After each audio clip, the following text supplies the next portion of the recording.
Cielo e infierno, tuviste un accidente, todo se apaga, el cuerpo queda atrás y entonces comienza el juicio eterno. Para millones de personas a lo largo de la historia, morir no es el final, es el inicio de una decisión que no se toma en ese momento, sino que ya se tomó durante la vida. La idea del cielo y el infierno es quizás la más antigua, la más clara y la más aterradora. Según el cristianismo y otras religiones abrahámicas, cuando mueres, el alma es juzgada. Tus actos, tus palabras, tus omisiones, todo pesa. Si fuiste justo, amoroso, humilde, el cielo se abre, un lugar donde el dolor no existe, donde la plenitud es infinita y donde, según las descripciones, se vive en comunión con Dios. No hay lágrimas, no hay miedo, solo paz, paz eterna. Pero si hiciste cosas malas, hiciste daño, el rechazo al bien, el infierno te espera, un lugar de oscuridad, de fuego que no consume, de soledad absoluta.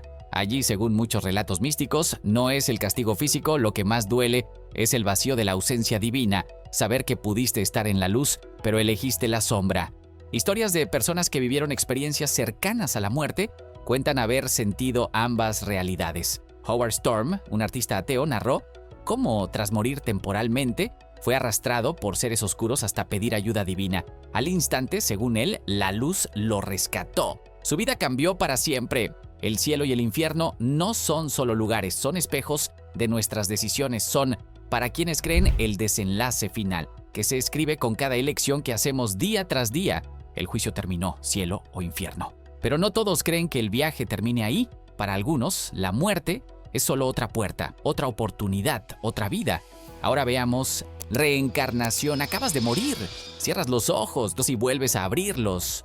Pero no eres tú, eres alguien más. En otro cuerpo, en otro tiempo, quizás en otro lugar que jamás imaginaste. Eso es la reencarnación, la idea de que morir no es el final, es solo un cambio de forma. Como si la vida fuera un ciclo interminable, donde el alma juega a ser todo lo que aún no ha sido. En esta creencia, profunda en tradiciones como el hinduismo, el budismo y muchas culturas antiguas, el alma viaja de vida en vida. Cada existencia es una lección, cada cuerpo una oportunidad para evolucionar. Pero no siempre recuerdas. Nacer es como reiniciar un juego sin conservar la memoria de tus partidas anteriores. Sin embargo, a veces algo queda. Hay niños que desde pequeños relatan con detalles vidas que no son suyas, historias imposibles, nombres olvidados, hasta que las investigaciones confirman que esos lugares y personas existieron. Uno de los casos más conocidos es el de James Leininger, un niño estadounidense que desde los 2 años hablaba de aviones de guerra y misiones en el Pacífico. Describía con precisión cómo murió como piloto en la Segunda Guerra Mundial. Sus padres, escépticos, quedaron perplejos cuando vieron que muchas cosas coincidían con un piloto caído décadas atrás. ¿Eran recuerdos, coincidencias o un montaje de sus padres para vender el libro de su historia Soul Survivor? En la reencarnación esto tiene sentido. Las alegrías, las pérdidas, las pruebas, nada es en vano, porque todo se repite hasta aprender. Pero si la reencarnación es real, ¿existe también un espacio entre una vida y otra? Un lugar donde el alma espera, reflexiona y se purifica antes de volver. En la próxima teoría verás el purgatorio. El purgatorio: chocaste en tu auto, todo se detuvo. El último latido y un instante después ya no estás aquí. No fuiste ni un santo, ni un demonio. Eso, según algunas religiones, te lleva directo al purgatorio, un lugar de espera espiritual donde tu alma se purifica para poder entrar al cielo. Es el lugar del casi, del todavía no, de las almas en tránsito. El purgatorio, según las tradiciones cristianas, es ese estado intermedio donde el alma enfrenta sus errores, limpia las heridas y se prepara para entrar a la eternidad. Es como quitarse un peso antes de poder volar. No son almas perdidas, no son almas en proceso de limpieza. No es una idea nueva. Desde los primeros siglos, los cristianos rezaban por sus muertos, convencidos de que esas oraciones podían tocar a las almas en su purificación. Ya en los primeros siglos del cristianismo se oraba por los muertos pidiendo su purificación. Con el tiempo, santos y teólogos profundizaron más en esta realidad espiritual.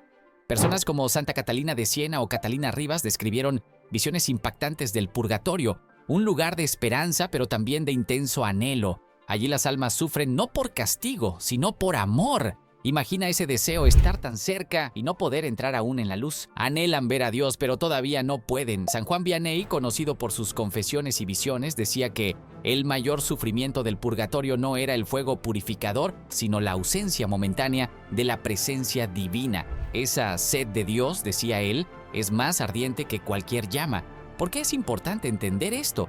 Porque según la fe cristiana, el purgatorio no es solo un lugar de espera, es un acto de misericordia. Sin él, almas imperfectas jamás podrían entrar al cielo. Es la última oportunidad de purificación para abrazar la eternidad limpios.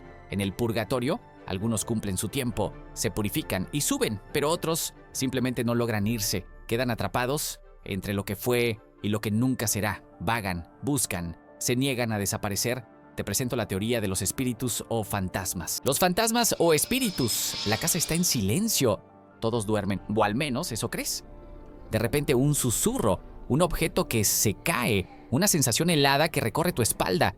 ¿Quién está ahí? No es tu imaginación. Aunque en cada cultura los llamen de forma distinta, la idea es la misma. Algunas almas no se van del todo, no son demonios, no son ángeles, son almas atrapadas entre dos mundos. ¿Por qué se quedan? Dicen que algunas muertes son tan violentas, repentinas o dolorosas que el alma se resiste a partir. Promesas rotas, abrazos que nunca se dieron, vidas arrancadas sin despedida. En esos casos, cerrar los ojos no es tan simple. Historias sobran. En Japón, los yurei buscan justicia. En México, la Llorona llora en la eternidad. En el Día de Muertos, los espíritus vuelven para compartir un día más con los vivos.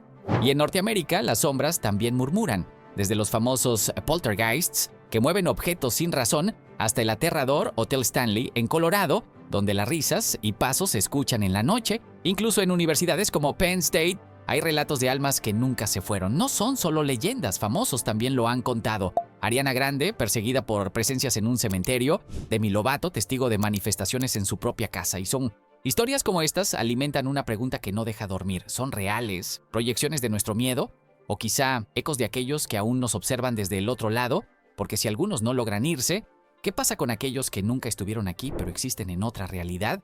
Lo que sigue es todavía más desconcertante. Universos paralelos, te despiertas con una sensación extraña. Sientes que algo extraño, como si ya hubieras vivido este momento. Miras el reloj, exactamente las 11:11 otra vez. Un pensamiento cruza tu mente. ¿Y si todo esto ya pasó en otro lugar? La teoría de los universos paralelos dice que no hay un solo tú. Hay muchos, infinitos, cada uno viviendo una vida distinta según cada elección que alguna vez pudiste haber hecho. ¿Y si en otro mundo no perdiste a esa persona? ¿Y si en otra realidad no estás viendo este video porque no naciste? Suena a ciencia ficción, pero no es tan descabellado. Físicos como Hugh Everett propusieron que en cada momento el universo se divide. Una nueva versión nace con cada decisión que tomamos. Y no hablamos solo de ideas. Personas aseguran haber sentido desconexiones, cambios sutiles, recuerdos de cosas que no ocurrieron en esta realidad, experiencias que hoy se llaman efecto Mandela. ¿También te ha pasado como gente que jura haber visto morir a un personaje que en esta línea del tiempo sigue vivo? En culturas antiguas ya existían versiones de esta idea. Los mayas creían en mundos superpuestos. Algunos chamanes indígenas hablaban de otros planos a los que se accede en sueños o visiones. Y hoy muchos piensan que los sueños, los déjà vu y ciertas coincidencias podrían ser brechas entre dimensiones, pero si en otros universos vivimos versiones distintas de nuestra vida, ¿podría ser que en todos estemos atrapados dentro de algo mucho más grande? En la próxima teoría todo da un giro inquietante. Nada de esto es real porque estamos dentro de una simulación. Teoría de la simulación, ¿alguna vez te has sentido así? Como si la vida fuera demasiado perfecta o demasiado caótica, como si todo a tu alrededor fuera parte de un guión que no escribiste. Te tropiezas siempre en el mismo lugar, los números se repiten, vives un déjà vu que te eriza la piel.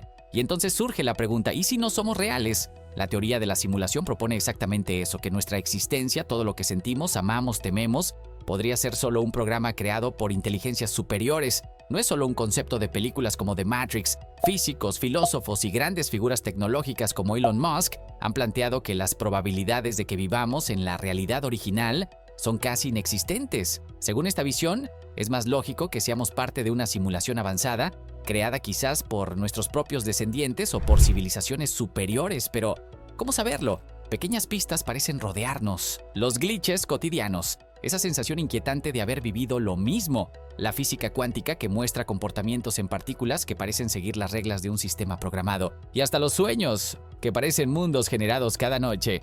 Incluso fenómenos como la repetición numérica o los eventos que parecen escritos por un guionista distraído alimentan la sospecha. Si estamos en una simulación, ¿qué sentido tiene todo? ¿Somos personajes de un juego, avatares en un experimento? O tal vez como en todo videojuego, cuando se acaba la partida solo hay un lugar al que ir, el sueño eterno. En la próxima teoría cruzaremos esa frontera, donde la muerte no es el final, sino solo el comienzo de un sueño sin despertar. Teoría del sueño, cada noche mueres un poco, cierras los ojos y el mundo desaparece. No hay tiempo No hay reglas, solo imágenes que vienen y van, como si fueran piezas sueltas de otra realidad. Soñar, una experiencia tan común que casi olvidamos lo inquietante que es. ¿Quién controla esos mundos? ¿Quién decide lo que ves o lo que olvidas al despertar? Según la teoría del sueño, la muerte podría ser exactamente eso, un sueño eterno del que jamás volverás a despertar. No hay juicio, no hay paraíso ni castigo, solo la mente navegando en su propio universo para siempre. Para quienes creen en esta visión, la muerte no es un apagón, es una transición. Pasar del sueño fugaz de la vida al sueño infinito de la existencia. La idea no es nueva. En muchas culturas el sueño ha sido considerado un portal. Los antiguos griegos hablaban de Hipnos, dios del sueño, hermano gemelo de Tánatos, dios de la muerte. Para ellos, dormir y morir eran casi lo mismo. Y en tiempos modernos, científicos aún no logran explicar por completo por qué soñamos. Algunos aseguran que los sueños son la forma en que el cerebro da sentido al caos. Otros creen que son conexiones con algo más grande. Pero la gran pregunta es inquietante: si al morir solo soñamos, ¿te darías cuenta de que ya no estás vivo? ¿O seguirías atrapado en un bucle de recuerdos, anhelos y mundos que solo tú puedes ver? Soñar eternamente suena dulce, hasta que recuerdas que los sueños no siempre son agradables, porque si soñar para siempre es una posibilidad, también lo es que al morir no haya nada en absoluto. En la próxima teoría exploraremos lo que quizás sea la idea más aterradora de todas, la nada absoluta. Imagina cerrar los ojos, y que no haya oscuridad, no haya silencio, no haya nada.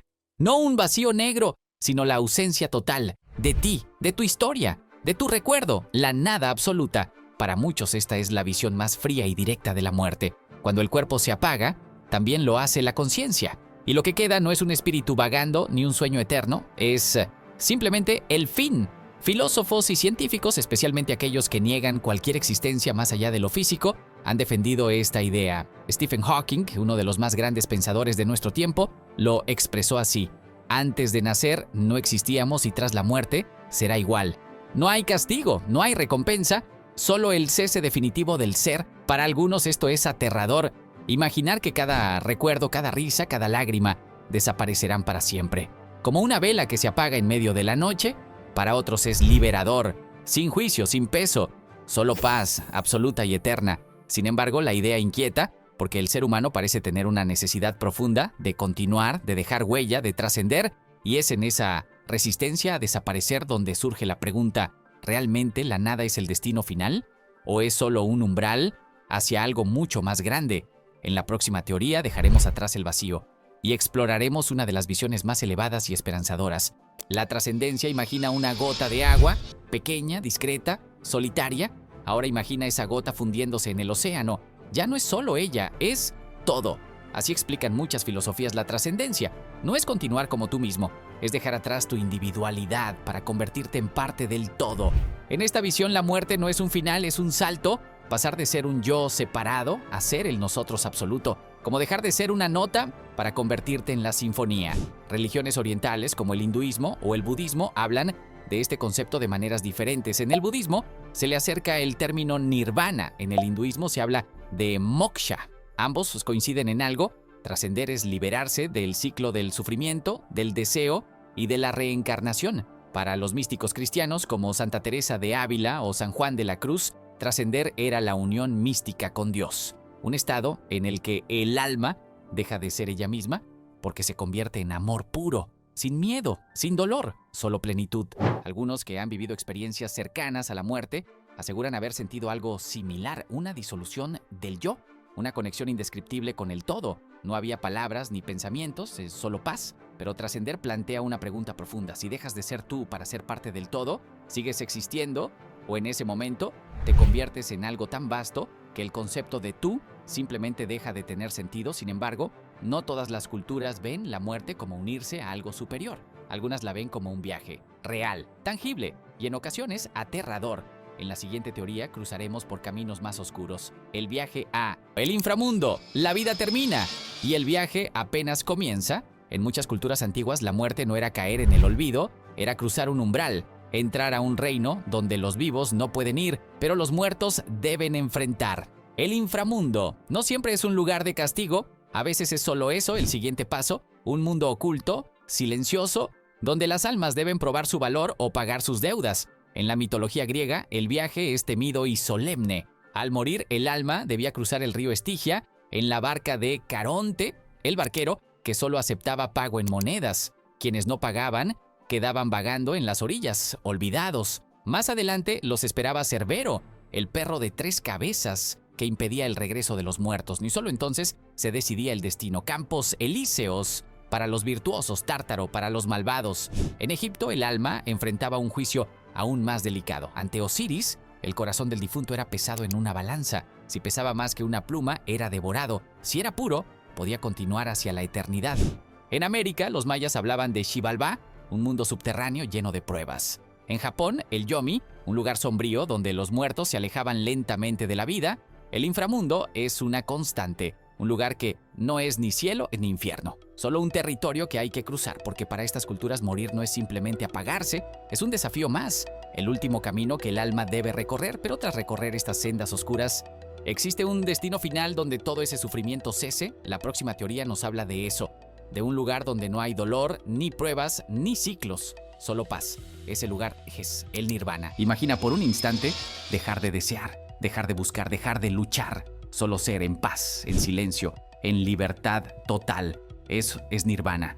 Para las tradiciones budistas, nirvana no es un lugar, es un estado, es el final del ciclo interminable de nacimiento, muerte y renacimiento. Mientras estamos vivos, estamos atrapados en lo que llaman samsara, un ciclo que se alimenta de nuestros deseos, miedos y apegos. Queremos más, tememos perder, nos aferramos a lo que amamos y sufrimos cuando se va. ¿También lo has vivido? En nirvana todo eso desaparece. No hay sufrimiento porque no hay deseo, no hay miedo porque no hay apego, solo existe la liberación. Quienes han alcanzado este estado, según los textos, describen un vacío que no es tristeza, es plenitud sin peso, como si el alma se disolviera en una calma infinita. Figuras como Buda dedicaron su vida a enseñar cómo llegar allí. No es fácil, requiere comprensión, desapego y compasión hacia todos los seres. En otras culturas, como el hinduismo, existe un concepto similar, moksha, la liberación final donde el alma se une a la conciencia universal.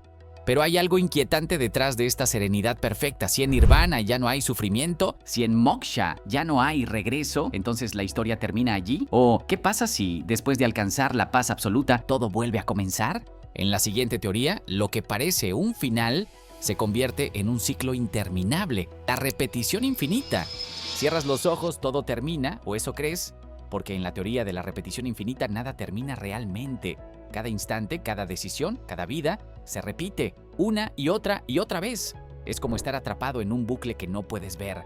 Vives, mueres y vuelves a vivir exactamente igual. Según esta visión, el universo no avanza, gira en círculos perfectos e inquebrantables, como esa playlist que toca siempre la misma melodía, sin que te des cuenta. La idea no es nueva. En la antigua Grecia, Pitágoras y más tarde los estoicos ya hablaban del eterno retorno, pero fue Friedrich Nietzsche quien lo llevó a su forma más inquietante. En su obra planteó la pregunta más brutal: si tuvieras que vivir esta misma vida una y otra vez, sin poder cambiar nada, ¿amarías tu destino o lo maldecirías? La ciencia, en cierta forma, también coquetea con esta idea. Algunas teorías sugieren que el universo podría expandirse, colapsar y volver a nacer en un ciclo eterno. Y aunque esto parece lejano, la vida diaria está llena de repeticiones, rutinas, errores que cometemos una y otra vez, relaciones que se repiten en patrones que no comprendemos. ¿Será que ya lo vivimos todos y solo estamos recordando mal? ¿O realmente estamos condenados a repetir cada detalle para siempre? Si así fuera, no hay escape. Solo volver a empezar y otra vez. Pero para algunas culturas hay algo que sí puede romper el ciclo, algo que conecta al pasado con el presente, a los muertos, con los vivos. La próxima teoría no habla de repetir eternamente, sino de quedarse cerca para guiar. Teoría de los espíritus ancestrales: te mueres, pero no te vas, al menos no del todo. En muchas culturas del mundo, la muerte no es una despedida, es una transformación, una nueva forma de presencia. Los que parten se convierten en espíritus ancestrales. No vagan perdidos ni buscan venganza. Ellos observan, cuidan y cuando es necesario, guían. En el corazón de África, los pueblos bantúes creen que los ancestros son protectores que velan por sus descendientes. En las noches, los sueños son puertas por donde ellos se comunican. En Asia, especialmente en Japón, el respeto por los espíritus familiares es parte de la vida. El Festival de Obon celebra el regreso temporal de las almas al mundo de los vivos. Las linternas flotan en los ríos para guiarlos de regreso a casa. En las culturas indígenas de América, como los navajo o los mapuches, los ancestros son fuentes de sabiduría. Sus historias, transmitidas de generación en generación, son más que relatos, son guías para no perder el camino. Incluso en el cine y la cultura popular esto se refleja. En El Rey León, Mufasa le dice a Simba: los grandes reyes del pasado nos observan desde las estrellas. Y en Coco de Pixar, el Día de los Muertos se convierte en un puente entre dos mundos. Un día para recordar y ser recordado. El mundo de los espíritus ancestrales es un consuelo, no es un lugar de juicio ni de castigo. Es un espacio donde el amor y el legado sobreviven a la muerte. Pero incluso este vínculo es solo una estación en el viaje eterno del alma. Porque para algunos, el verdadero destino final no es quedarse, sino liberarse completamente. En la siguiente teoría iremos más allá de la conexión y exploraremos lo que significa soltarlo todo para siempre. Moksha. Después de tantas vidas, tantos errores y tantos regresos, llega un momento en que el alma simplemente desea detenerse. Ese momento, para las tradiciones hindúes, se llama moksha, la liberación suprema, el final del ciclo eterno de nacimiento, muerte y reencarnación. Mientras vivas atado al deseo, al miedo y al ego, dicen que seguirás girando en la rueda de samsara, viviendo, muriendo, volviendo una y otra vez, pero alcanzar moksha es soltar. Renunciar no solo al mundo, sino a la idea de ser tú mismo. Es comprender que lo que llamamos yo es solo una ilusión, que la verdadera esencia está más allá del cuerpo, de los nombres y de las historias. En este estado no hay más sufrimiento, no hay más anhelos. El alma, dicen, se fusiona con la realidad última, conocida como Brahman, la conciencia pura, infinita, eterna. No es fácil llegar. Los textos sagrados hablan de vidas enteras dedicadas a la sabiduría, la meditación y la compasión.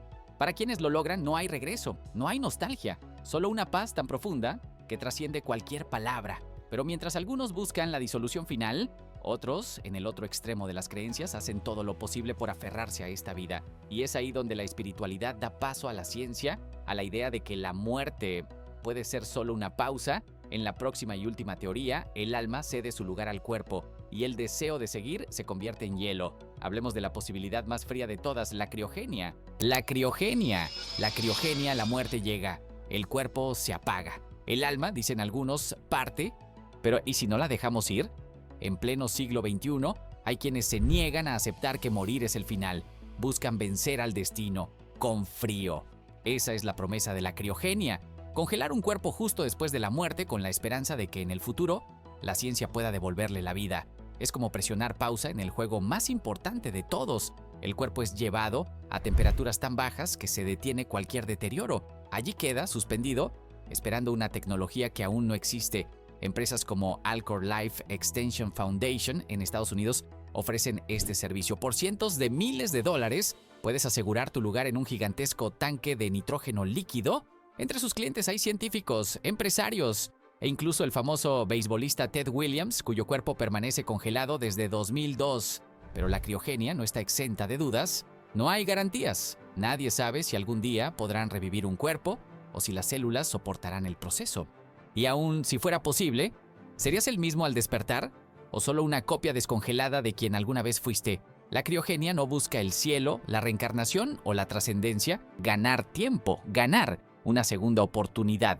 Y al final surge la gran pregunta: ¿vencer la muerte o simplemente postergarla? Porque ya sea en un paraíso eterno, en otra vida, en un sueño sin fin o en un tanque congelado, esperando la ciencia del mañana, la verdad es la misma, el mayor misterio de todos. Aún nos espera. Ahora dime tú, cuando llegue el momento final, ¿qué camino crees que tomarás?